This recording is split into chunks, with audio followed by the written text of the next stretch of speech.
Bienvenue à La Santé au-delà des mots. Un rendez-vous avec des gens passionnés du réseau de la santé.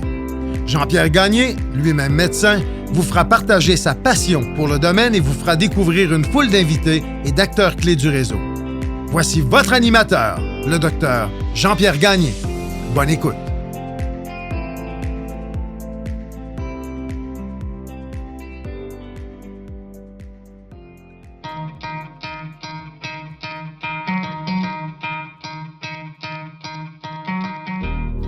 Je prends un court moment pour remercier les commanditaires qui rendent possible la diffusion du podcast La Santé au-delà des mots. Beauchamp-Beaulieu Dessureau-Toupin, groupe conseil associé à la financière Banque nationale Gestion de patrimoine, LIM, le groupe Tige et Eurofin Environex.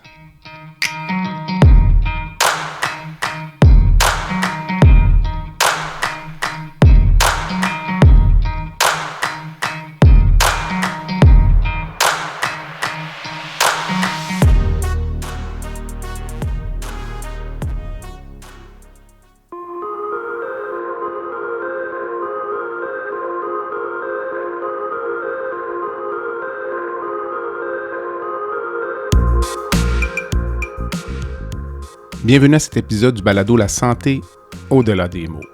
Je reçois aujourd'hui Maître Patrick Martin-Ménard pour décortiquer le projet de loi 23 au cœur d'un enjeu sensible, quand l'état mental devient un risque pour soi ou pour les autres. Ce projet de loi modifie les règles entourant la prise en charge des personnes dont l'état mental peut représenter un danger. On parle ici de la fameuse P38. Le PL23 élargit les critères d'intervention, revoit les modalités de garde et mise sur une meilleure coordination entre les acteurs du réseau.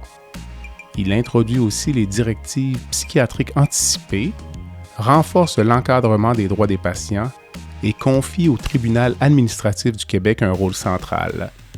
On parle de changements majeurs, seuil d'intervention élargi, garde réduite à 48 heures et surtout de la ligne mince entre protéger et brimer les droits. Directive psychiatrique anticipée, tension avec le Code civil, risque d'abus, une discussion directe, sans détour.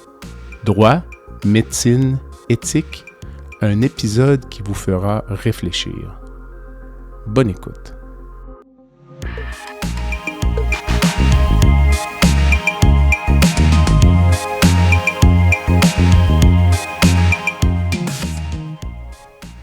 Maître Martin-Ménard, bonjour.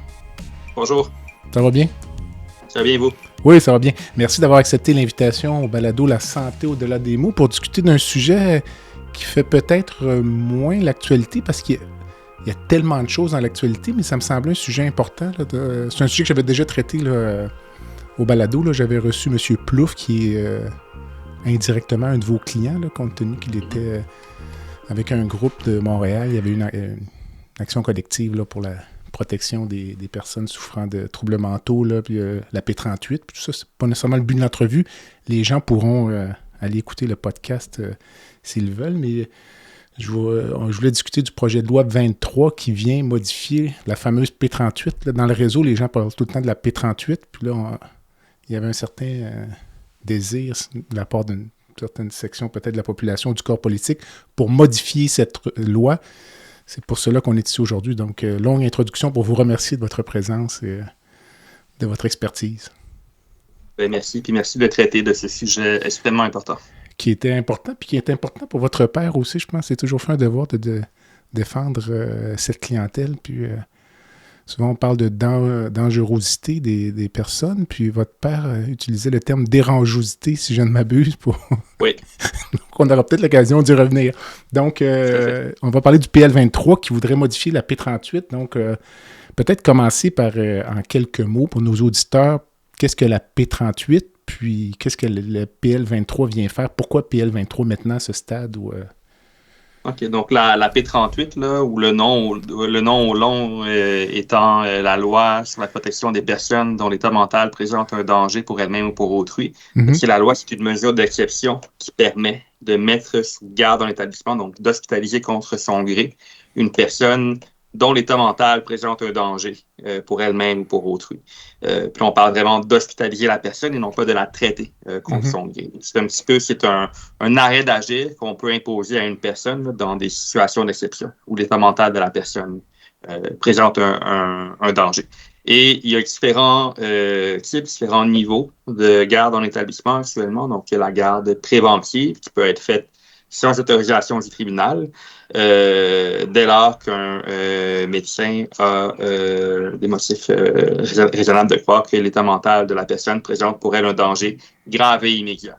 Mm-hmm. Et par après, la garde préventive peut être pour une durée maximale là, de 72 heures, là, qui peut être prolongée un peu si on arrive au terme de ça la fin de semaine ou un jour férié.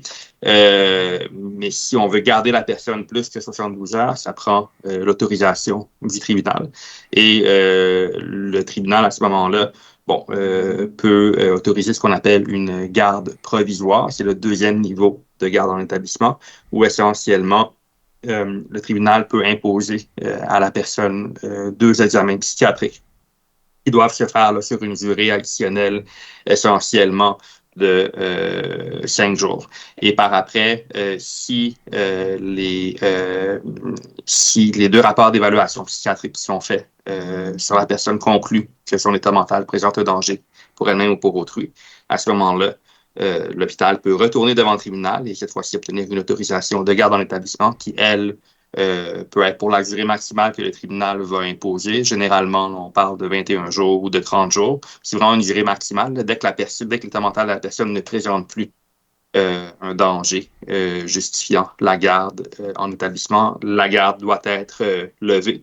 Puis si au terme de cette période-là, l'état mental de la personne présente encore un danger, bien à ce moment-là, l'hôpital peut demander de renouveler ou de prolonger la garde en établissement.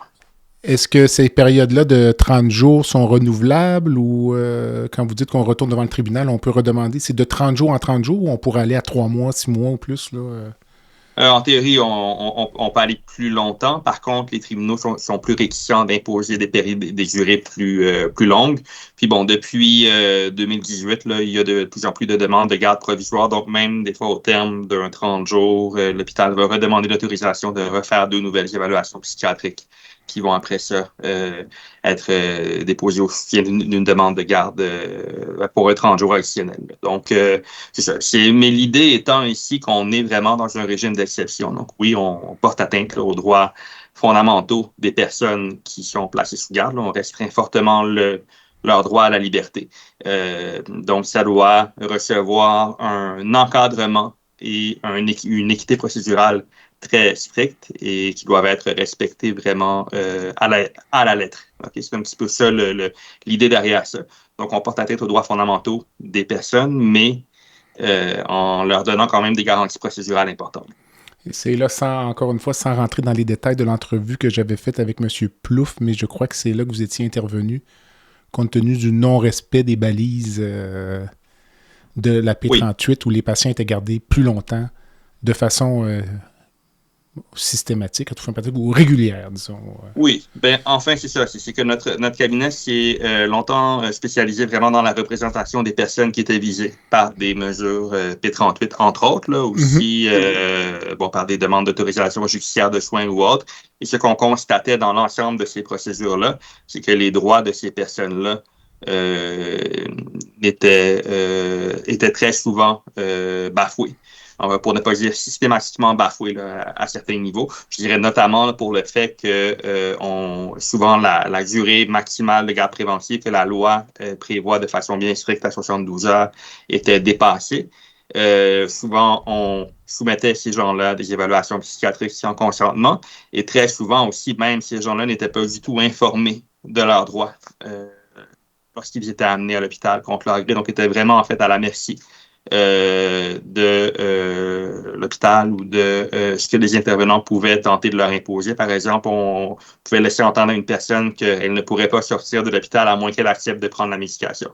Et là, on obtenait à ce moment-là une forme de consentement pour que ces gens-là prennent une médication qu'ils ne voulaient pas, puis qui n'était certainement pas un consentement ni libre ni éclairé.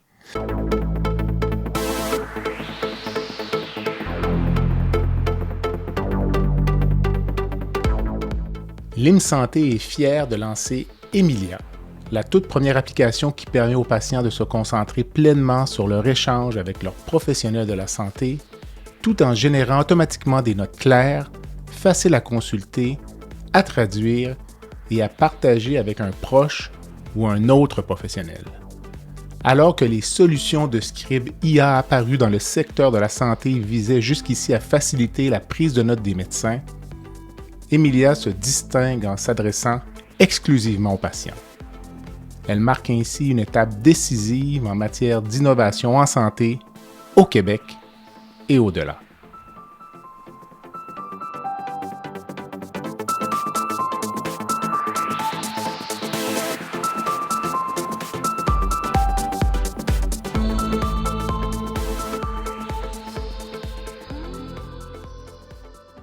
C'est peut-être pas le but direct de l'entrevue, mais j'imagine pour un patient en crise là, qui est sous garde préventive, ça doit être très difficile de faire valoir ses droits, de parler à un avocat.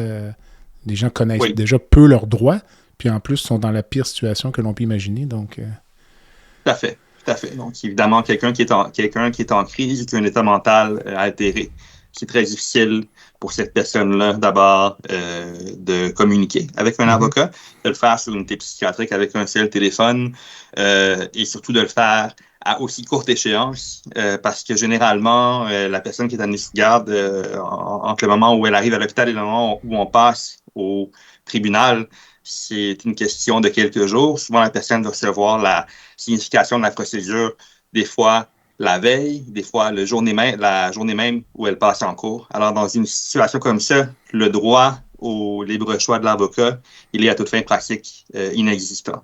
Puis après, c'est l'avocat qui représente cette personne-là a très peu de temps pour se préparer, reçoit des rapports psychiatriques qui allèguent de façon très sommaire et très souvent inexacte les circonstances qui sont menées à l'hospitalisation de cette personne-là.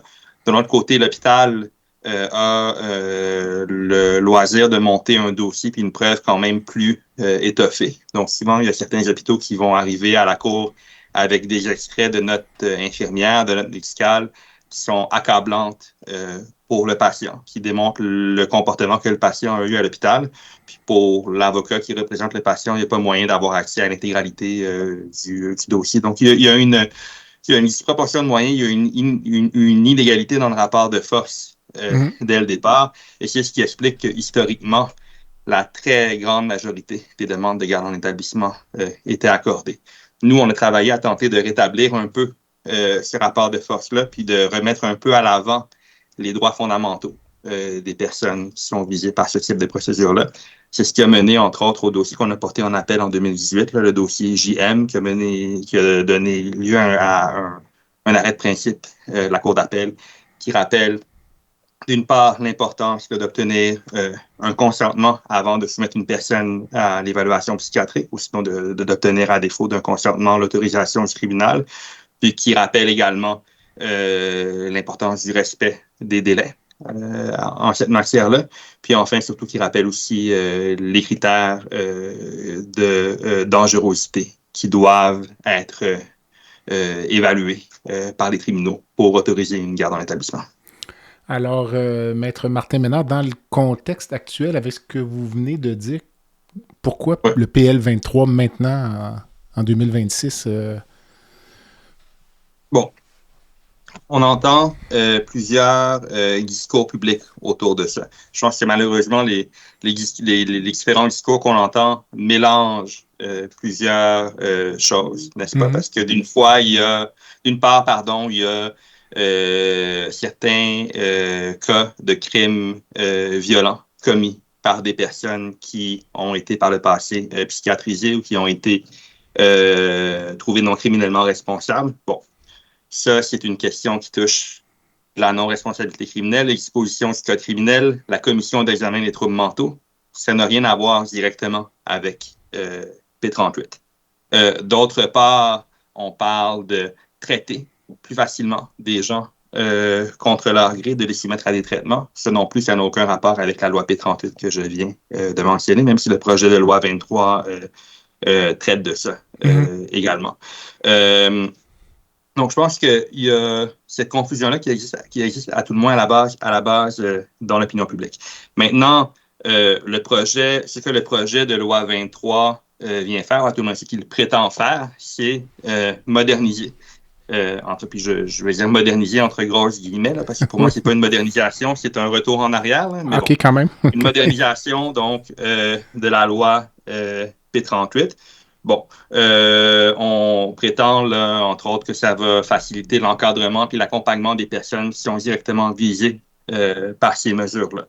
Maintenant, ce que c'est, je vous dirais, dans la réalité, ce projet de loi-là, à la base, c'est un élargissement de certaines marges d'intervention de l'État sur les droits de ces personnes-là. C'est une façon de simplifier un peu la vie administrativement aux hôpitaux dans le contexte de procédures relatives à l'intégrité de la personne, en aménageant un cadre législatif qui va leur faciliter la vie, qui va leur donner plus de temps et plus de marge de manœuvre pour pouvoir aller de l'avant avec ce type de procédure-là. C'est une forme, je pense, pour les personnes premières concernées, les gens qui sont directement visés par ça, c'est un resserrement des contraintes qui va rendre ça encore plus difficile pour ces personnes-là de faire respecter leurs droits. Et qui, à terme, comme je l'ai souvent répété, n'aura aucun effet positif sur ce qu'on appelle communément la crise en santé mentale actuellement. Parce que pour moi, l'enjeu fondamental, c'est pas dans la disponibilité des différentes procédures pour contraindre une personne à être hospitalisée ou à être traitée. L'enjeu fondamental, c'en est un d'accès aux soins. Et cette loi-là ne fait absolument rien pour régler cette problématique-là. Le podcast La santé au-delà des mots est une présentation du groupe conseil Beauchamp, Beaulieu, Dessureau, Toupin de la financière Banque nationale Gestion de patrimoine. Comme nous croyons que la santé financière fait partie de la santé globale, nous sommes heureux de nous joindre au Dr Jean-Pierre Gagné pour vous souhaiter une bonne saison de la santé au-delà des mots.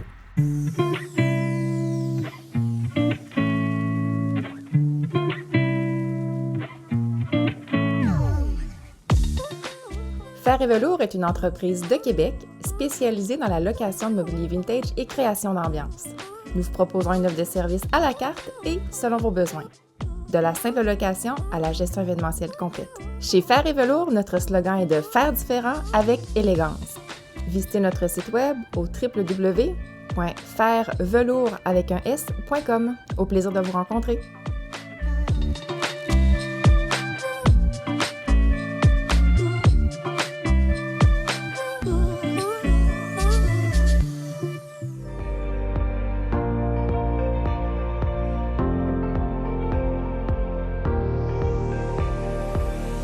Vous avez des commentaires ou un sujet à nous proposer ou même faire partie de nos invités, visitez le site web de notre balado à www.baladosanté.ca ou sur notre page Facebook de la santé au-delà des mots.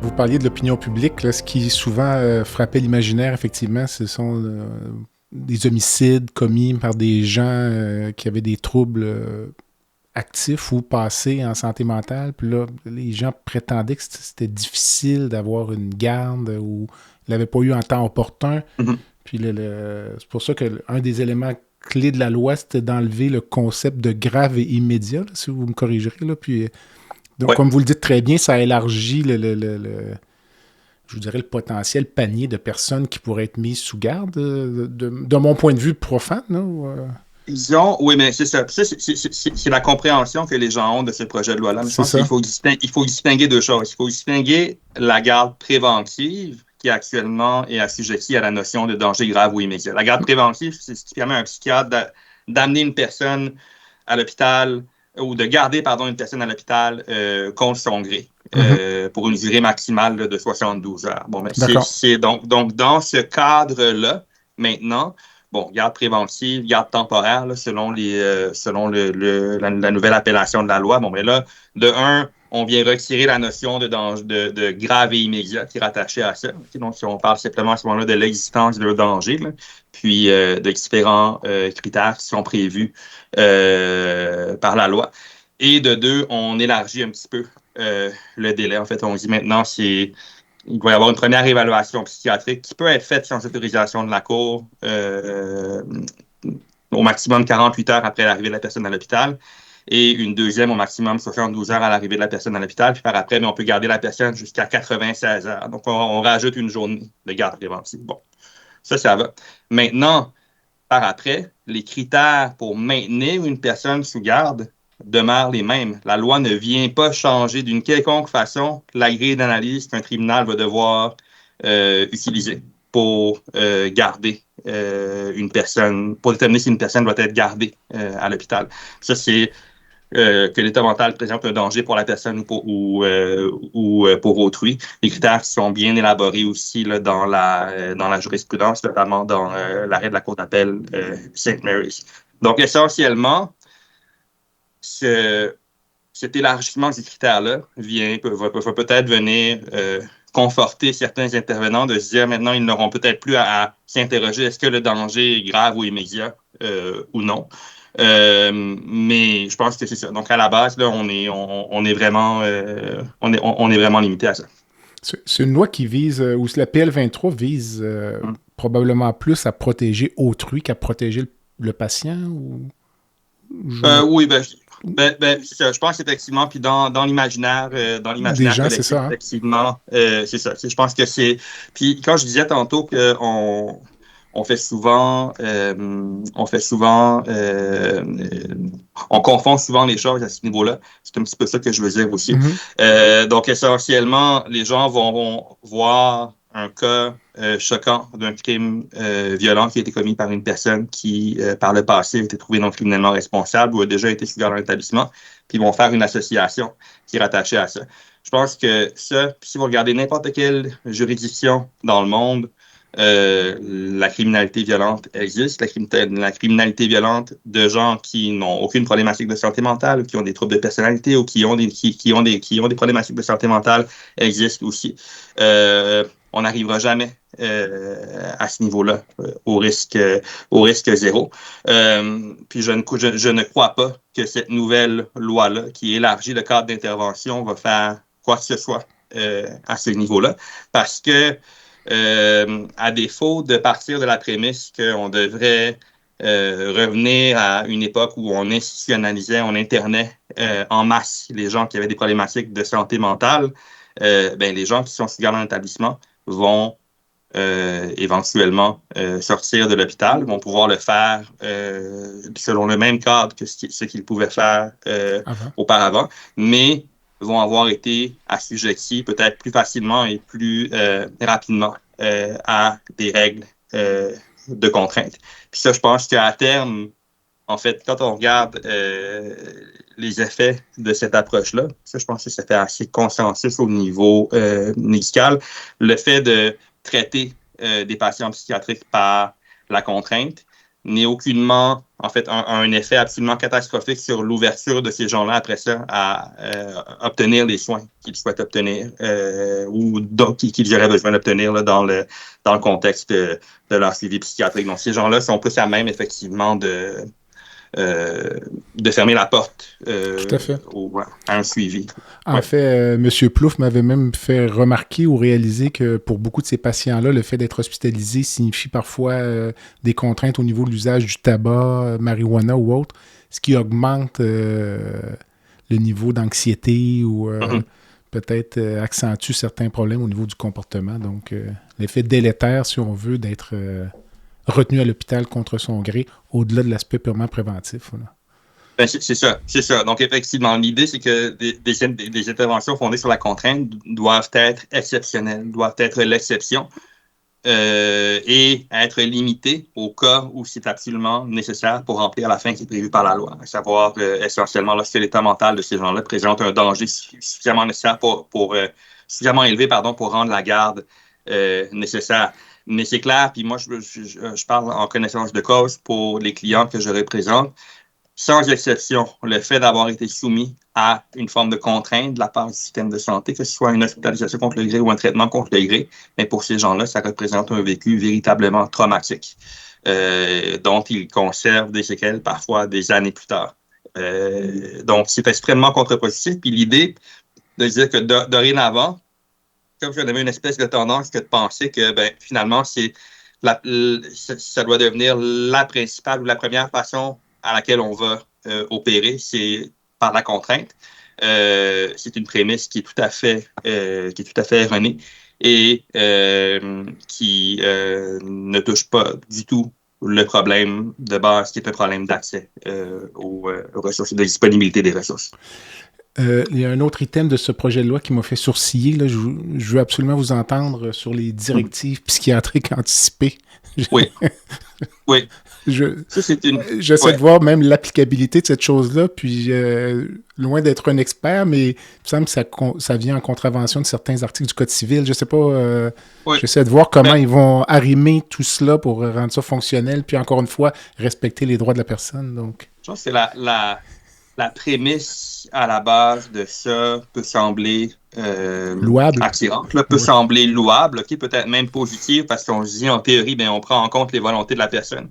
Je dis bien en théorie, parce qu'en pratique, après ça, quand on regarde la façon dont c'est formulé dans la loi, d'abord, il faut que les directives soient contresignées par un professionnel de la santé. Donc, les directives ne peuvent pas dire vraiment ce que la personne souhaite. Il faut que ce soit ni plus ni moins cautionné par un psychiatre. Ce qui veut dire, par exemple, qu'une personne ne pourrait pas décider, moi, si je redeviens inapte, je ne souhaite pas être traité contre mon gré. D'autre part, je pense que c'est à juste titre, la loi prévoit quand même que si la personne, par après, lorsqu'elle est inapte, refuse catégoriquement des soins, mais là, à ce moment-là, on tombe sous le régime de la supervision du Code civil puis de l'autorisation judiciaire de soins. Ça, je pense que c'est tout à fait, en fait, ça va de soi, là, puis ce serait très contestable si ce n'était pas le cas, ni plus ni moins si la personne n'avait pas le pouvoir de retirer son consentement puis de maintenir son refus catégorique. Après ça, effectivement, le fait que ce soit assujetti au refus catégorique de la personne, ça pose une question, comme vous le soulignez, une question importante d'applicabilité. Parce qu'en bout de ligne, qu'est-ce que ça vaut? Qu'est-ce que ça va réellement valoir? Puis moi, je pense que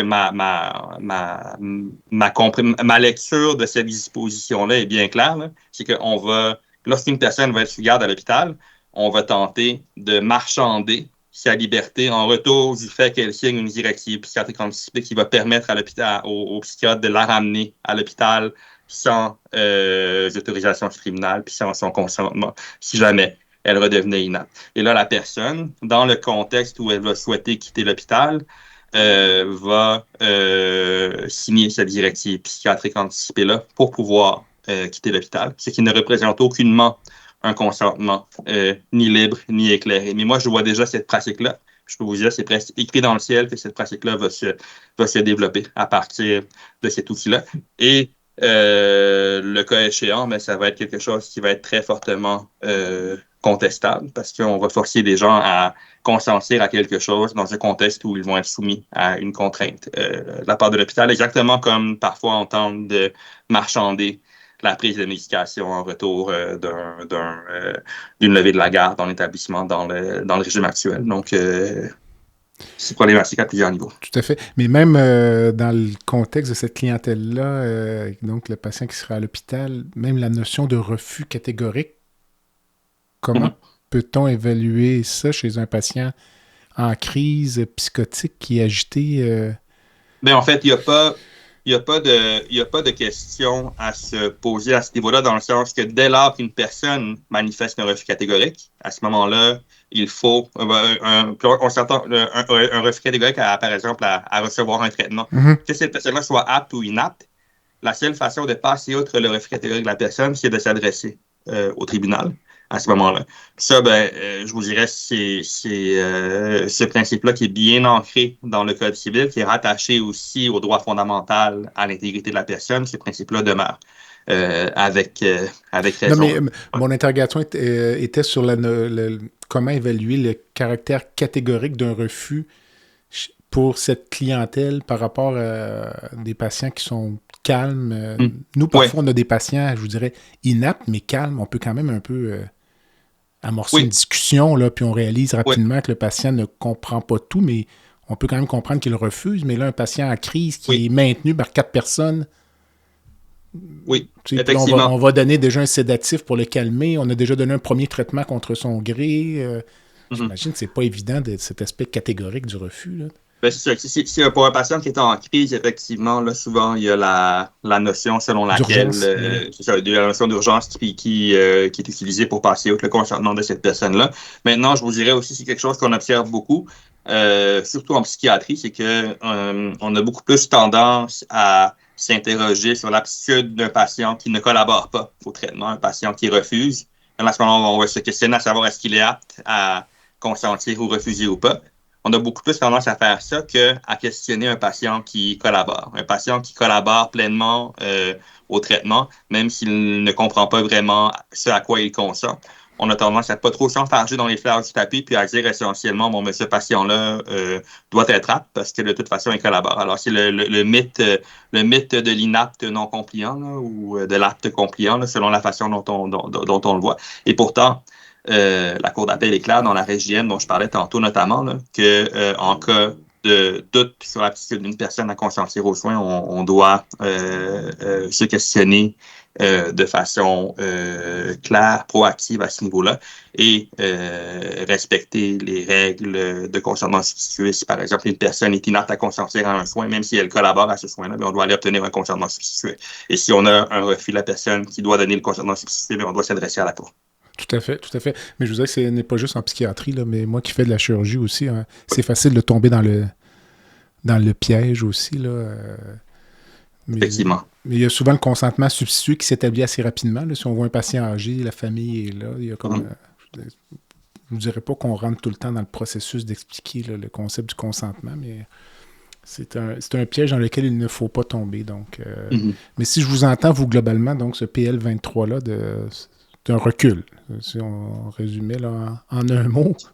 C'est un recul. Puis je vous dirais, il y a un autre aspect quand même qui est extrêmement préoccupant à ce niveau-là. C'est le fait qu'on retire l'ensemble de ces procédures-là du système judiciaire pour les confier au tribunal administratif du Québec.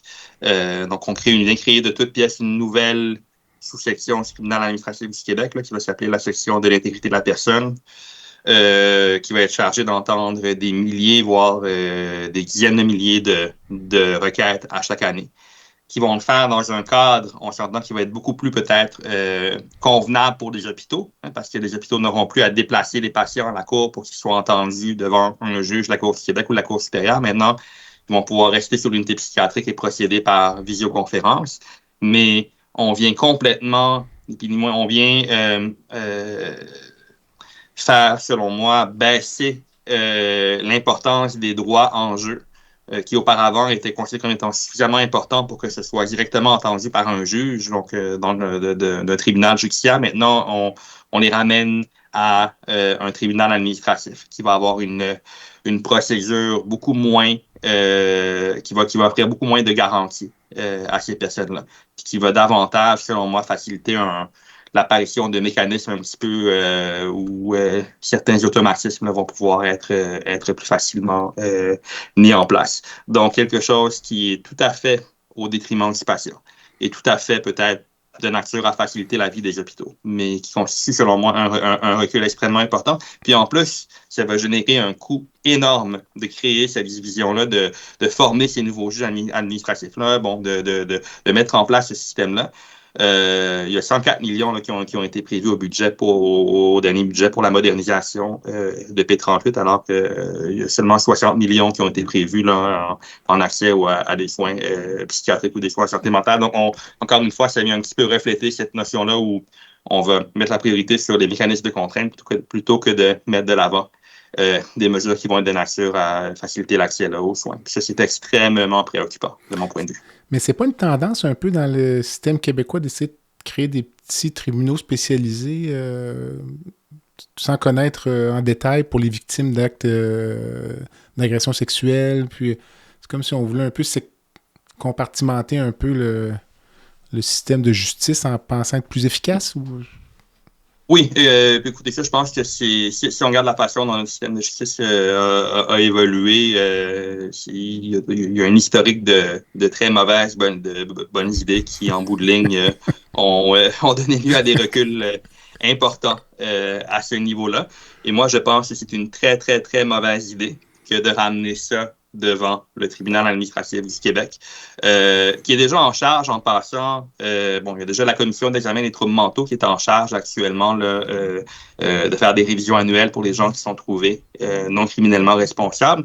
Puis j'ai beaucoup de respect pour le tribunal administratif du Québec, mais il reste qu'il y a quand même des enjeux importants actuellement au niveau de l'équité procédurale, au niveau au niveau de la prévisibilité des procédures. Il y a une grande variation selon, à savoir sur quel juge ou sur quelle formation on va tomber.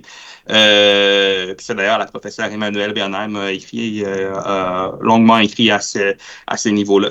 Donc, si on ramène ça après ça, puis de dire que dorénavant, c'est ce tribunal-là qui va devoir décider pour l'ensemble des gens qui sont assujettis à une mesure en vertu du nouveau projet de loi 23 et qui va aussi devoir décider justement des autorisations judiciaires, des autorisations de soins contre le gré d'une personne. Ça, c'est des autorisations de soins, c'est des choses où des fois l'hôpital va demander là, de traiter la personne contre son gré pendant 3 ans. Incluant des clauses de réhospitalisation et des clauses extrêmement attentatoires aux droits fondamentaux de cette personne. Donc, de ramener tout ça devant un tribunal administratif qui a déjà actuellement, dans sa forme actuelle, des défis importants au niveau de son fonctionnement puis au niveau de l'équité procédurale, pour moi, c'est très problématique. On semble avoir voulu s'inspirer du modèle de l'Ontario, là, où on a le Capacity and Consent Board qui fonctionne d'une façon un peu similaire. Moi, je vous dirais que on semble avoir placé le modèle ontarien sur un piédestal, à tout le monde au niveau des hôpitaux. Peut-être que c'est génial du point de vue d'un hôpital qui a une grande facilité après ça à gérer ces procédures-là devant un tribunal administratif, mais du point de vue des patients, c'est absolument catastrophique. Et on peut s'attendre à ce que plusieurs patients soumis à ces procédures-là subissent des atteintes importantes et excessives à leurs droits fondamentaux. Mais dans le contexte québécois actuel, là, vous parlez de pénurie de ressources. Ouais. Comment concilier pour vous là, le souci de protéger les libertés individuelles d'un côté, puis de protéger la personne vulnérable? Est-ce que c'est insoluble ou...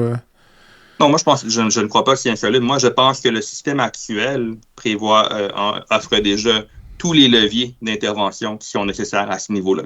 La P38 actuelle qui permet la mise sous garde préventive d'une personne pour une durée maximale de 72 heures, le mécanisme actuel d'autorisation judiciaire de soins qui sont entendus de façon prioritaire par la Cour supérieure et qui permettent aussi parfois, quand il y a une situation d'urgence, d'obtenir une ordonnance de sauvegarde.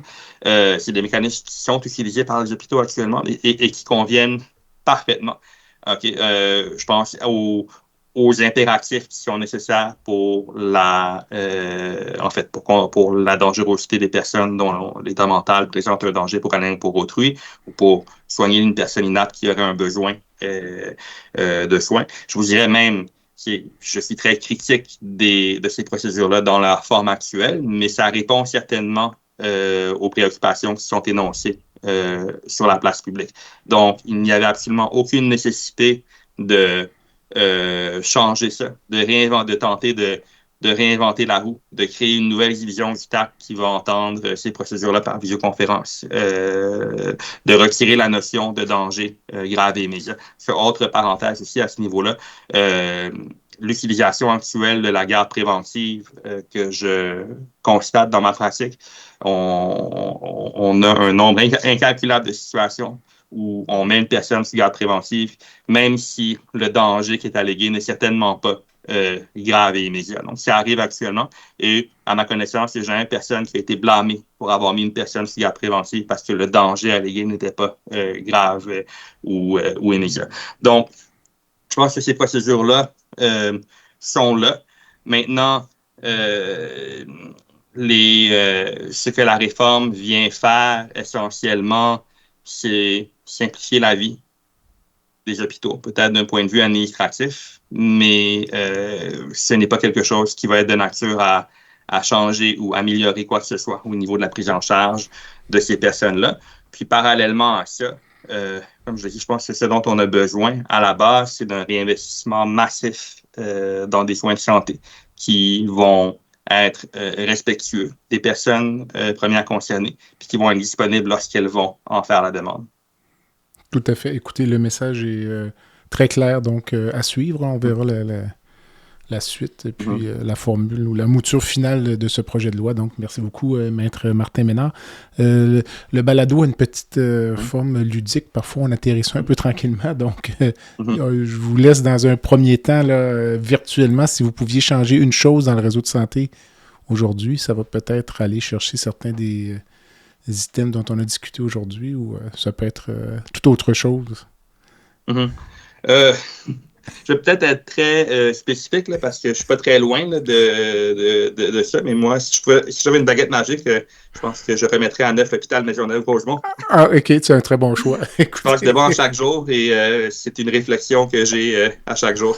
Écoutez, c'est un excellent choix. Donc, mais il faudrait que le plus tôt, le mieux, parce que les estimés de coûts, ça devient pharaonique, là, ça n'a aucun sens. Oui. Tout à fait. Je pense qu'il faut y aller morceau par morceau. Et par ailleurs, auriez-vous une rencontre de rêve, une personne vivante ou décédée que vous aimeriez rencontrer? Ça pourrait être plus qu'un ou plus qu'une. Là. C'est ouvert quand même. Oui. Je vous dirais une grande figure musicale, en fait, dont le cheminement, l'historique de vie m'a beaucoup touché. C'est Valdemar Haffkine, qui est un microbiologiste là, qui a été le premier à développer le vaccin contre le choléra puis la peste bubonique, puis qui l'a ensuite en fait testé sur lui-même essentiellement. Donc il a été qualifié là, de sauveur de l'humanité. Puis je pense en raison de l'impact qu'il y a eu, particulièrement là, dans plusieurs pays en développement. Parce que je pense que vraiment, effectivement, ce sont des problématiques avec lesquelles l'humanité a vécu pendant des siècles. Il y a vraiment, ça a été un peu un game changer à ce niveau-là. Donc, effectivement, je pense que c'est une figure historique qui est peut-être moins mise de l'avant, mais que j'aimerais bien rencontrer. Écoutez, ça pourrait être une belle rencontre pour Robert F. Kennedy Jr., ça aussi, peut-être. Ah oui, certainement. Écoutez, Maître Martin Ménard, je vous remercie beaucoup. Donc, ça permet peut-être aux gens qui connaissent moins le sujet de se pencher là-dessus, parce que je pense que c'est important, puis la protection des personnes vulnérables. Puis, vous le saviez mieux que moi, l'atteinte aux droits individuels, quand ça commence... ça peut s'étendre un peu, donc faut être prudent à ce niveau-là. Donc, parfait. Merci. Parfait. Mais merci. Merci. Voilà ce qui complète le balado de cette semaine. Merci d'avoir été à l'écoute et le Dr Jean-Pierre Gagné vous donne rendez-vous la semaine prochaine pour un autre épisode, La santé au-delà des mots.